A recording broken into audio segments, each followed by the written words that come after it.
হরে কৃষ্ণ। আজ 25শে অগ্রহায়ণ 1431 ও 11ই ডিসেম্বর 2024 বুধবার একাদশী মোক্ষদা। এই মোক্ষদা একাদশীর দিন আমি শ্রীমদ্ ভাগবতম পাঠ করছি। আজ আমি পাঠ করছি শ্রীমদ্ ভাগবতমের তৃতীয় স্কন্ধ 14দশ অধ্যায় সায়ংকালে দিতির গর্ভধারণের শ্লোক 24 থেকে 32। ওং নমো ভগবতে বাসুদেবায়। ওং নমো ভগবতে বাসুদেবায়। ওং নমো ভগবতে বাসুদেবায়। হরে কৃষ্ণ কৃষ্ণ কৃষ্ণ হরে হরে, হরে রাম রাম রাম হরে হরে। শ্লোক 24। এতস্যাং সাদ্ধি সন্ধ্যায়াং ভগবান ভূত ভাবন পরিত ভূত পর্যদিভির্বৃষে নাটতি ভূতরাট। অনুবাদ: হে সাধ্বী, ভূতপতি শিব এই সন্ধ্যাকালে ভূতগণ পরিবেষ্টিত হয়ে তার বাহন বৃষভের পিঠে চড়ে ভ্রমণ করেন। তাৎপর্য: শিব বা রুদ্র হচ্ছেন ভূতেদের পতি। ভূতেরা ধীরে ধীরে আত্ম উপলব্ধির পথে পরিচালিত হওয়ার জন্য শিবের পূজা করে। মায়াবাদী দার্শনিকেরা প্রায় সকলেই শিবের উপাসক এবং শ্রীপাদ শঙ্করাচার্য হচ্ছেন শিবের অবতার, যিনি মায়াবাদীদের নাস্তিকতা শিক্ষা দেওয়ার জন্য অবতরণ করেছিলেন। আত্মহত্যা আদি গর্হিত পাপ আচরণের ফলে ভূতেরা স্থূল জড় শরীর থেকে বঞ্চিত হয়। মানব সমাজে যারা ভূতেদের মতো চরিত্র বিশিষ্ট, তাদের অন্তিম উপায় হচ্ছে ভৌতিক অথবা আধ্যাত্মিক আত্মহত্যা করা। ভৌতিক আত্মহত্যার ফলে জড়দেহের হানি হয়, আর আধ্যাত্মিক আত্মহত্যার ফলে সবিশেষ সত্তার লোভ হয়। হরে কৃষ্ণ। লোভ হয়। মায়াবাদী দার্শনিকদের বাসনা হচ্ছে তাদের ব্যক্তিগত সত্তা হারিয়ে নির্বিশেষ ব্রহ্মজ্যোতিতে লীন হয়ে যাওয়া। ভূতেদের প্রতি অত্যন্ত দয়া পরবশ হয়ে শিব দেখেন যে যদিও তারা অভিশপ্ত, তবুও যেন তারা ভৌতিক শরীর লাভ করে। স্থান ও কালের বিধি নিষেধ উপেক্ষা করে যারা কাম আচরণে প্রবৃত্ত হয়, সেই সমস্ত স্ত্রীদের গর্ভে তিনি তাদের স্থাপন করেন। কশ্যপ সেই তথ্য দিতিকে বোঝাতে চেয়েছিলেন, যাতে তিনি আর কিছুক্ষণ অপেক্ষা করেন। ইতি শ্লোক 24। শ্লোক 25। শ্মশান চক্রা নীল ধূলি ধূম্র বিকীর্ণ বিদ্যুজ্জটা কলাপ ভস্মাদ। হরে কৃষ্ণ। ভস্মাব গুণ্ঠা মল রুক্ষ দেহ দেবস্ত্রীভি পশ্যতি দেবরস্তে। অনুবাদ: ভগবান শিবের নির্মল স্বর্ণাব দেহ ভস্মের দ্বারা আচ্ছাদিত। তার জটা জুট ও শ্মশানের ঘূর্ণি বায়ুর ধূলির প্রভাবে ধূম্রবর্ণ। তিনি তোমার দেবর এবং তিনি তার ত্রিনয়নের দ্বারা সব কিছু দর্শন করছেন। তাৎপর্য: ভগবান শিব কোনো সাধারণ জীব নন, আবার তিনি বিষ্ণু তত্ত্ব নন। তিনি ব্রহ্মার স্তর পর্যন্ত সমস্ত জীব থেকে অনেক বেশি শক্তিশালী, তবুও তিনি বিষ্ণুর সমকক্ষ নন। যেহেতু তিনি প্রায় বিষ্ণুর মতো, তাই তিনি ত্রিকালজ্ঞ। তার একটি চক্ষু সূর্যের মতো, অন্য আরেকটি চক্ষু চন্দ্রের মতো, এবং ভ্রুযুগলের মধ্যে অবস্থিত তার তৃতীয় চক্ষুটি হচ্ছে অগ্নির মতো। তিনি তার মধ্য নয়ন থেকে অগ্নি উৎপন্ন করতে পারেন এবং তিনি যে কোনো শক্তিশালী জীবকে বিনাশ করতে পারেন, এমনকি ব্রহ্মাকে পর্যন্ত। তবুও তিনি আড়ম্বর সহকারে সুন্দর গৃহে বসবাস করেন না, এমনকি তার কোনো জড়জাগতিক সম্পদ নেই, যদিও তিনি সমগ্র জড় জগতের প্রতি, হরে কৃষ্ণ, পতি। অধিকাংশ সময়ে তিনি শ্মশানে, যেখানে মৃতদেহ দাহ করা হয়, সেখানে থাকেন এবং শ্মশানের ঘূর্ণিবাতের প্রভাবে উত্থিত ধূলি হচ্ছে তার অঙ্গের ভূষণ। জড়জগতের কোনো রকম কলুষ তাকে কলুষিত করতে পারে না। কশ্যপ তাকে তার কনিষ্ঠ ভ্রাতা বলে সম্বোধন করেছেন, কেননা কশ্যপের পত্নী দিতির কনিষ্ঠ ভগ্নীর সঙ্গে শিবের বিবাহ হয়, তাই ভগ্নীর পতিকে ভাই বলে বিবেচনা করা হয়। সামাজিক সম্পর্কে সেই সূত্রে শিব হচ্ছেন কশ্যপের কনিষ্ঠ ভ্রাতা। কশ্যপ তার পত্নীকে সচেতন করেছিলেন যে ভগবান শিব তাদের কামাচরণ দর্শন করতে পারবেন বলে সেই সময়টি উপযুক্ত ছিল না।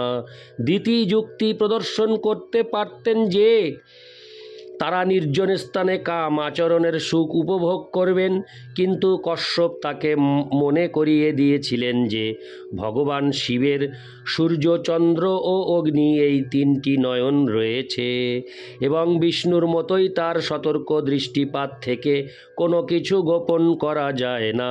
পুলিশ দেখতে পেলেও অপরাধীকে সঙ্গে সঙ্গে দণ্ড দেওয়া হয় না।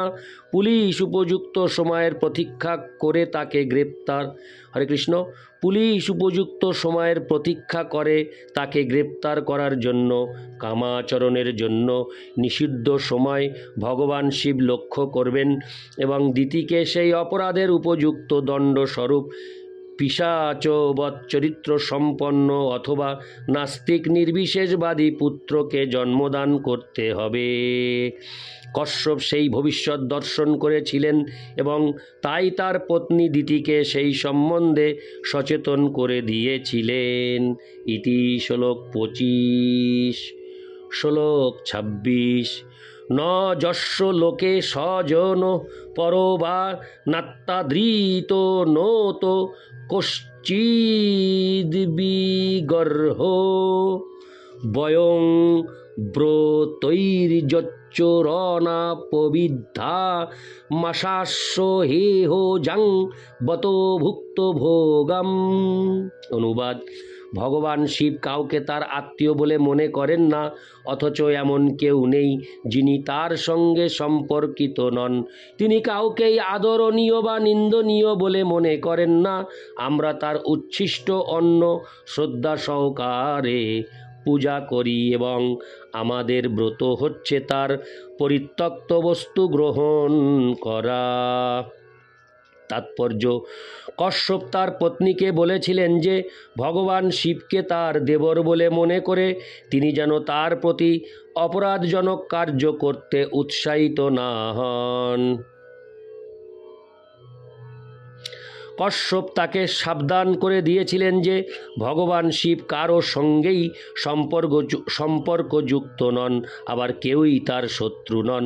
যেহেতু তিনি জাগতিক কার্যকলাপে তিনজন নিয়ন্তার মধ্যে একজন, তাই তিনি সকলের প্রতি সমদর্শী। তার মহিমা অতুলনীয়, কেননা তিনি পরমেশ্বর ভগবানের একজন মহান ভক্ত। কথিত হয় যে ভগবানের সমস্ত ভক্তদের মধ্যে শিব হচ্ছেন সর্বশ্রেষ্ঠ, তাই তার উচ্ছিষ্ট অন্ন ভগবত ভক্তেরা মহাপ্রসাদ রূপে গ্রহণ করেন। ভগবান শ্রীকৃষ্ণের প্রতি নিবেদিত অন্নকে বলা হয় প্রসাদ, কিন্তু সেই প্রসাদ যখন শিবের মতো মহান ভগবত ভক্ত গ্রহণ করেন তখন তাকে বলা হয় মহাপ্রসাদ। ভগবান শিব এতই মহান যে সকলেই জাগতিক ঐশ্বর্য লাভের জন্য এত উৎসুক, অথচ তিনি তার প্রতি কোনো রকম গ্রাহ্য করেন না। শক্তিশালিনী মূর্তিমতী মহামায়া পার্বতী তার পত্নী রূপে সম্পূর্ণভাবে তার দ্বারা নিয়ন্ত্রিত, কিন্তু তা সত্ত্বেও তিনি তার বাসস্থানের গৃহ নির্মাণ করার জন্যও তার সাহায্য গ্রহণ করেন না।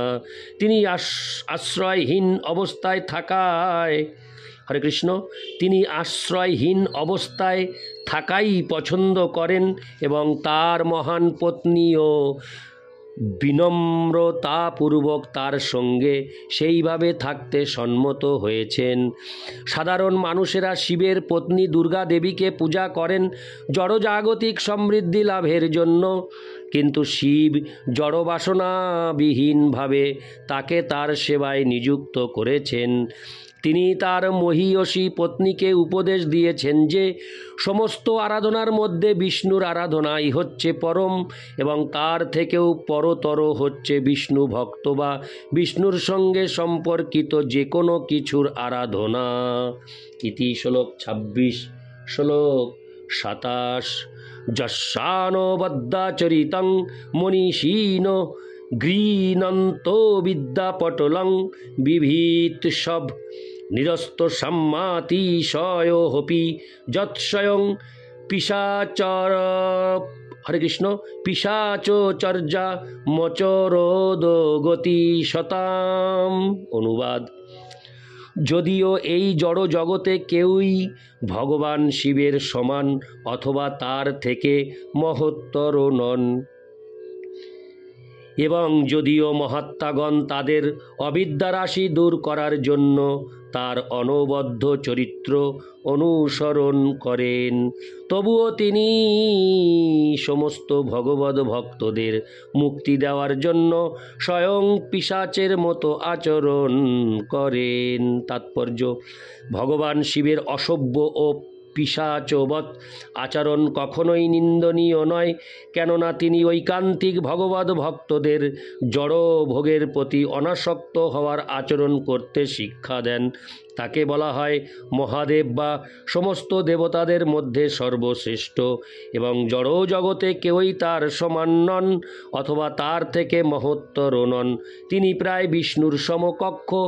যদিও তিনি সর্বদা দুর্গা দেবী বা মায়ার সঙ্গ করেন, তবুও তিনি জড়া প্রকৃতির 3 গুণের প্রতিক্রিয়াত্মক অবস্থার অতীত, এবং যদিও তিনি তমগুণের দ্বারা প্রভাবিত পৈশাচিক চরিত্রের অধ্যক্ষ, তবুও তিনি কখনো এই প্রকার সাহচর্যের দ্বারা প্রভাবিত হন না।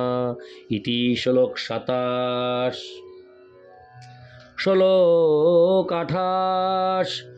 হসন্তি যস্যাচরিতং হি দুর্ভগা সাত্তনো রতস্যাবিদুষো সমীহিতম জৈবস্ত্রমাল্লাভরণানুলেপনৈ সভোজনং সাত্ততয় পলালিতম। অনুবাদ: কুকুরের ভক্ষ এই শরীরকে যারা আত্মবুদ্ধি করে এবং বস্ত্র অলঙ্কার মাল্য ও অনুলেপনের দ্বারা তার পালন হরে কৃষ্ণ লালন পালন করে, সেই সমস্ত মূর্খেরা তিনি শিব যে আত্মারাম তা না জেনে তার কার্যকলাপের উপহাস করে। তাৎপর্য: ভগবান শিব কখনো কোনো ঐশ্বর্যপূর্ণ পরিধান, মালা, অলঙ্কার বা অনুলেপন গ্রহণ করেন না, কিন্তু যারা চরমে কুকুরের ভক্ষ এই শরীরকে অলঙ্কৃত করার প্রতি আসক্ত, তারা সেই শরীরটিকে আত্মা বলে মনে করে মহা আড়ম্বর সহকারে তার লালন পালন করে। এই প্রকার মানুষেরা ভগবান শিবকে বুঝতে না পেরে আড়ম্বরপূর্ণ জাগতিক বিলাসিতার জন্য তার শরণাগত হয়। ভগবান শিবের 2 প্রকার ভক্ত রয়েছে। এক শ্রেণীর ভক্ত হচ্ছে ঘোর জড়বাদী, যারা কেবল তার কাছ থেকে দৈহিক সুখ সুবিধা প্রার্থনা করে, এবং অন্য শ্রেণীর ভক্ত তার সঙ্গে এক হয়ে যাওয়ার বাসনা করে। তারা অধিকাংশই নির্বিশেষবাদী এবং তারা শিবোহম আমি শিব অথবা মুক্তির পর আমি শিব হয়ে যাব এই মন্ত্র কীর্তন করতে পছন্দ করে। পক্ষান্তরে বলা যায় যে কর্মী ও জ্ঞানীরা সাধারণত ভগবান শিবের ভক্ত, কিন্তু তারা জীবনের উদ্দেশ্য যথাযথভাবে বুঝতে পারে না। কখনো কখনো শিবের তথাকথিত ভক্তেরা তাকে অনুসরণ করে বিষাক্ত মাদক দ্রব্য সেবন করে। ভগবান শিব একসময় বিষের সমুদ্র পান করেছিলেন এবং তার ফলে তার কণ্ঠ নীল হয়ে যায়। নকল শিবেরা তার অনুকরণ করার চেষ্টা করে বিষ গ্রহণ করে এবং তার ফলে তাদের সর্বনাশ হয়। ভগবান শিবের আসল উদ্দেশ্য হচ্ছে আত্মার আত্মা ভগবান শ্রীকৃষ্ণের সেবা করা। তিনি চান যে সব রকম বিলাসের সামগ্রী, যেমন সুন্দর বস্ত্র, মাল্য, আভরণ ও অঙ্গরাগ যেন ভগবান শ্রীকৃষ্ণকেই নিবেদন করা হয়, কেননা শ্রীকৃষ্ণ হচ্ছেন প্রকৃত ভোক্তা। তিনি নিজে এই সমস্ত বিলাসের সামগ্রী গ্রহণ করতে অস্বীকার করেন, কেননা সেইগুলি কেবল শ্রীকৃষ্ণের জন্যই। কিন্তু মূর্খ মানুষেরা ভগবান শিবের উদ্দেশ্য না জেনে হয় তাকে উপহাস করে অথবা তাকে অনুকরণ করার ব্যর্থ প্রয়াস করে। ইতি শ্লোক 28, শ্লোক 29। হরে কৃষ্ণ। ব্রহ্মাদয় যৎকৃত সেতুপালা যৎকারণং বিশ্বমিদং চ মায়া আজ্ঞা করি যস্য পিশাচর্যা অহো বিভুম্নশ্চরিতং বিড়ম্বনম। অনুবাদ: ব্রহ্মার মতো দেবতারাও, হরে কৃষ্ণ, ব্রহ্মার মতো দেবতারাও তার দ্বারা অনুষ্ঠিত ধর্ম আচরণ অনুসরণ করেন। তিনি জড়জাগতিক সৃষ্টির কারণ স্বরূপ, মায়ার নিয়ন্তা। তিনি মহান এবং তাই তার পিশাচবৎ আচরণ কেবল অভিনয় মাত্র। তাৎপর্য: ভগবান শিব হচ্ছেন জড়া প্রকৃতির নিয়ন্তা, দুর্গার পতি। দুর্গা হচ্ছেন মূর্তিমতী জড়া প্রকৃতি এবং ভগবান শিব তার পতি হওয়ার ফলে জড়া প্রকৃতির নিয়ন্তা। তিনি তমগুণেরও অবতার এবং পরমেশ্বর ভগবানের প্রতিনিধিত্বকারী 3 গুণাবতারের অন্যতম। ভগবানের অবতার রূপে শিব পরমেশ্বর ভগবান থেকে অভিন্ন। তিনি অত্যন্ত মহান এবং তার সমস্ত জড় সুখভোগের প্রতি বৈরাগ্য হচ্ছে জড় জগতের প্রতি অনাসক্ত হওয়ার একটি আদর্শ দৃষ্টান্ত। তাই মানুষের কর্তব্য হচ্ছে বিষপান করার মতো অসাধারণ কার্যের অনুকরণ না করে তার পদাঙ্ক অনুসরণ করে জড় বিষয়ের প্রতি অনাসক্ত হওয়া। ইতি শ্লোক 29, শ্লোক 30। মৈত্রেয় উবাচ শৈবং সংবিদিতে ভর্ত্রা মন্মথোন্মথিতেন্দ্রিয়া জগ্রাহো বাসো ব্রহ্মর্ষের বৃষলীব গতত্রপা। অনুবাদ: মৈত্রেয় বললেন, দিতি তার পতির দ্বারা এইভাবে বিজ্ঞাপিত হওয়া সত্ত্বেও কামোন্মত্ততা বেশ্যার মতো লজ্জাহীনা হয়ে ব্রহ্মর্ষি কশ্যপের বসন ধারণ করেছিলেন। তাৎপর্য: বিবাহিতা পত্নী ও বারবনিতার মধ্যে পার্থক্য হচ্ছে যে বিবাহিতা পত্নী শাস্ত্রের বিধিবিধান অনুসারে তাদের যৌন জীবনে নিয়ন্ত্রিত থাকেন, কিন্তু বারবনিতারা কেবল প্রবল যৌন আবেগের তাড়নায় অনিয়ন্ত্রিত যৌন জীবন যাপন করে। কশ্যপ যদিও ছিলেন একজন তত্ত্বদ্রষ্টা মহর্ষি, তবুও তিনি তার বেশ্যা প্রবৃত্তি পরায়ণা পত্নীর কাম বাসনার শিকার হয়েছিলেন। জড়া প্রকৃতির বল এমনই প্রচণ্ড। ইতি শ্লোক 30, শ্লোক 31। সবিদিত্তাত ভার্যায়াংস্তং নির্বন্ধং বিকর্মণি নত্তাদিষ্টায় রহসি তয়াথোপবিবেশ হি। অনুবাদ: তার পত্নীর উদ্দেশ্য অবগত হয়ে তিনি নিষিদ্ধ কর্ম করতে বাধ্য হয়েছিলেন এবং পূজনীয় নিয়তির প্রতি প্রণতি নিবেদন করে তিনি নির্জন স্থানে তার সঙ্গে শয়ন করেছিলেন। তাৎপর্য: পত্নীর সঙ্গে কশ্যপের আলোচনা থেকে মনে হয় যে তিনি ছিলেন শিবের উপাসক এবং যদিও তিনি জানতেন যে এই প্রকার নিষিদ্ধ আচরণ করার ফলে ভগবান শিব তার প্রতি প্রসন্ন হবেন না, তবুও তিনি তার পত্নীর বাসনার প্রভাবে সেই কার্য করতে বাধ্য হয়েছিলেন এবং তাই তিনি নিয়তির উদ্দেশ্যে প্রণতি নিবেদন করেছিলেন। তিনি জানতেন যে এইভাবে অসময়ে মৈথুন কার্যে লিপ্ত হওয়ার ফলে যে শিশুটি জন্মগ্রহণ করবে সেইটি অবশ্যই সুসন্তান হবে না, কিন্তু তা সত্ত্বেও তিনি নিজেকে রক্ষা করতে পারেননি, কেননা তিনি তার পত্নীর প্রতি অত্যাধিক কৃতজ্ঞ ছিলেন। কিন্তু যখন এক বেশ্যা গভীর রাত্রে ঠাকুর হরিদাসকে প্রলুব্ধ করবার জন্য এসেছিল, হরিদাস ঠাকুর তার কৃষ্ণ ভক্তির প্রভাবে সেই প্রলোভন জয় করেছিলেন। কৃষ্ণ ভক্ত ও অন্যান্যদের মধ্যে এটি হরে কৃষ্ণ এইটি হচ্ছে পার্থক্য। কশ্যপ মুনি ছিলেন মহাবিদ্বান ও তত্ত্বজ্ঞ এবং সংযত জীবনের সমস্ত বিধিবিধান তিনি জানতেন, তবুও কাম বাসনার আক্রমণ থেকে তিনি নিজেকে রক্ষা করতে অক্ষম হয়েছিলেন। ঠাকুর হরিদাস ব্রাহ্মণ বংশে জন্মগ্রহণ করেননি এবং তিনি নিজেও ব্রাহ্মণ ছিলেন না, তবুও তিনি তার কৃষ্ণ ভক্তির প্রভাবে এই প্রকার আক্রমণ থেকে নিজেকে রক্ষা করতে পেরেছিলেন। হরিদাস ঠাকুর প্রতিদিন 3 লক্ষ নাম জপ করতেন। ইতি শ্লোক 31। শ্লোক 32।